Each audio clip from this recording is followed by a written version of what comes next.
त्यानं नेटानं काही पावलं टाकली. मग अचानक त्याच्या लक्षात आलं की आता सूर्यास्त होतो. इतका वेळ आकाशात असणारा सूर्य अचानक झपाट्यानं खाली उतरला. त्यानं आश्चर्यचकित होऊन आजूबाजूला पाहिलं. चालता चालता तो खूप लांब आला होता.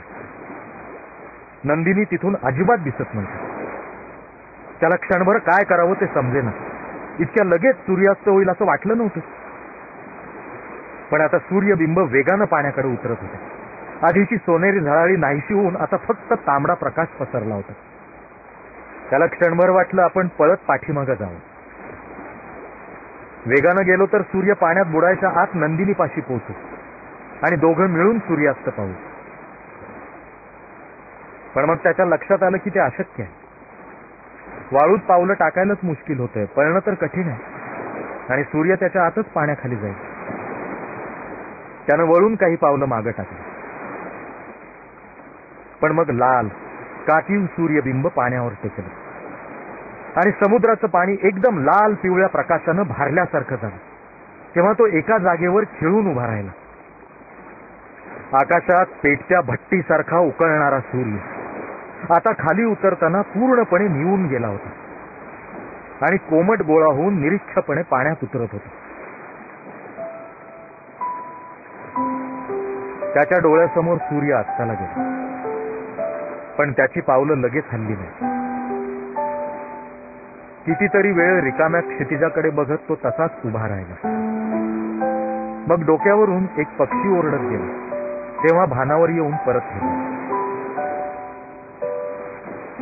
नंदिनी त्याच जागेवर बसली होती.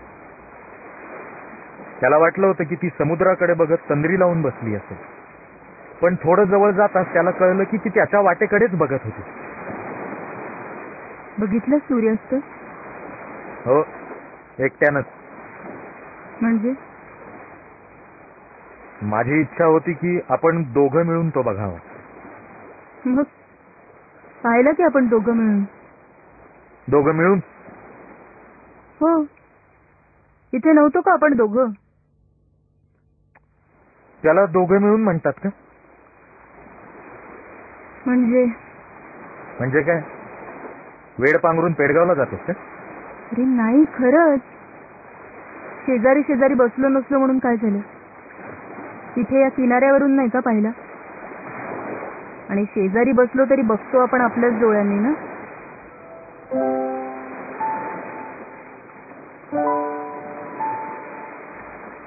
तो त्यावर काही बोलला नाही. त्यानं तिच्याकडे वळूनही पाहिलं नाही.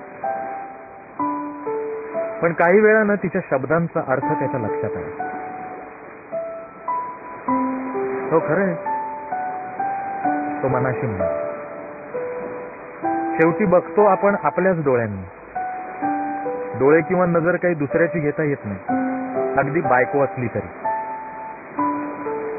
तसं असल्यावर मग शेजारी असलो काय किंवा नसलो काय फरक पडतो?